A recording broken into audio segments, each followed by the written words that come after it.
Welcome once again. We start in Switzerland, where voters have narrowly backed a referendum proposal to bring back strict quotas for immigration from the European Union countries. Final results showed 50.3% voted in favour of cracking down on immigration from the EU.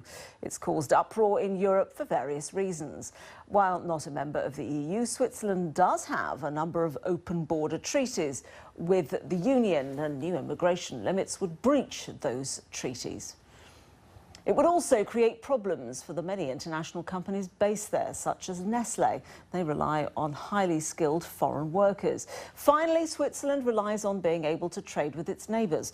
More than half of its exports go to the EU, and many credit its recent economic success to its relationship with the European Union. So is Switzerland about to lose its competitive edge? Imogen Folks reports now from Bern about the reaction there. These headlines aren't exactly celebrating. This one here says, Brussels, we have a problem. This one says, this decision is going to cause us problems for years. This one, the tabloid, says simply, now we're going to have to show our strength. And this one, even more blunt, says, what on earth do we do now?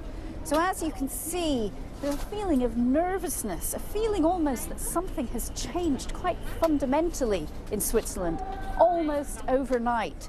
So what do the people who voted for those quotas or against them, what do the people here in Switzerland's capital city really think today? This vote is, to me, a catastrophe for Switzerland.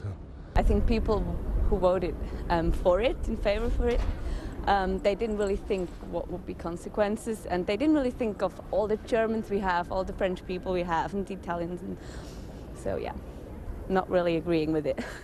I have nothing against foreign, you know, really not. But first we have to find jobs for our people. The Swiss people are the people who vote for everything. So if the Swiss don't want as many immigrants from the EU and the Americas, then I mean that's their choice. So opinions still very divided about immigration quotas. A lot of anxiety, in fact, about what the future might hold. Because although voters have the final say, it's the people in there, in government, who have to work out how these quotas are going to work. And there are a lot of unanswered questions. Which professions and nationalities will be most affected? How will Swiss business cope with restrictions? Above all, how will the European Union respond? Will it limit Swiss access to Europe's single market, for example? The Swiss government is today in a position it hadn't expected to be in, a very complicated strategy game with a very powerful body, Brussels. Imogen Folks, BBC News, Bern. Well, what might the impact be then? With me, Cornelia Meyer, who's chairman and CEO of MRL Corporation. She was born in and studied in Switzerland. Now, though, she's British, tellingly. Joining us from Geneva is Professor Stefan Garelli, who heads the IMD's World Competitiveness Centre in Switzerland. Welcome to you both. Professor, if I could start with you, what is your reaction to this decision in Switzerland? Is it for the outlook for the Swiss economy, is it disastrous? It's at least very complicated. I think this is the beauty of direct democracy. Sometimes emotion goes on the top of reason. But probably a lot of people are saying in Switzerland, you know, if the same votation would have taken place in England, in Germany, in the Netherlands, or elsewhere in Europe, probably the result would have been pretty similar. So I think maybe there is a message also for the rest of Europe. People are really concerned about mass immigration. It doesn't mean they want to close everything, but maybe they want to have a better integration of those people who are going from one country to the other. Cornelia, he's right there, isn't it, that this is actually a reflection of what other EU countries may be feeling. But what do you see as the impact of it? That's why, of course, it resonates. What do you see as being the potential impact? Well, I think he's right. And if you look, Germany has similar debates. Everybody has similar debates. However, if we look at what makes Switzerland successful, is they need a lot of immigrants, they need people in the healthcare sector, they need people in the research sectors. It really does take a lot of immigrants to make the economy run. Also, one of the things that Switzerland has been quite good at is give good tax breaks to companies to have their European headquarters in Switzerland. So you have, the 3Ms and all sorts of big companies there.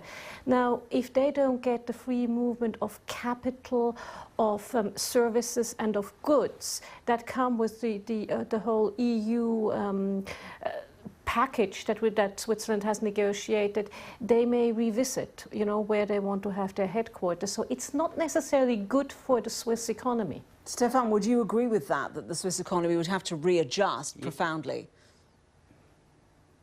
Yes, this is correct, and I think this is the reason why people like me, we were profoundly against it. From a reasonable point of view, I mean, it doesn't make sense, but we have to take into consideration the emotions of people. Now, you have to keep in mind that the government and the parliament has still 3 years to turn this constitutional initiative into law. And I think that they will be, in my opinion, very flexible in the way they are going to turn it. There are many possibilities. We could have also some very generous quota, because what people have been voting on was very general, very generic. And, the quota could be quite open. The real issue is, will the European Union accept the concept of a quota for the circulation of people, for the free movement of people? And I think this is a real debate, and probably Brussels will say no. I think that a lot of government leaders will probably be open to think about in terms, well, could we have a small limitation on immigration within Europe? This is a big debate ahead. Cornelia, we do debate this as if it were one extreme or another. Either you open the floodgates entirely or you completely keep the doors shut. Is that really a choice that needs to be made? I mean, economically, could you not have the door halfway open? Yes, you probably could. But what we have to keep in mind is that there's a whole set of arrangements between Switzerland and the EU. And if you negate on one, the EU will argue, well, you're negating on all the other ones. So I think that's really a little bit where the crux is. And obviously, one can be reasonable, and government and parliament have a lot of time, as Professor Garelli said, to implement this. But what is the EU reaction? Because don't forget, the EU also faces Britain, who sort of we have made quite a lot of noise on, or our Prime Minister has made quite a lot of noise on wanting to renegotiate our standing in the EU. Thank you very much indeed, Professor Stefan, and also Cornelia Meyer for joining us. Thank you very much indeed. Professor Stefan Garelli there, and Cornelia Meyer.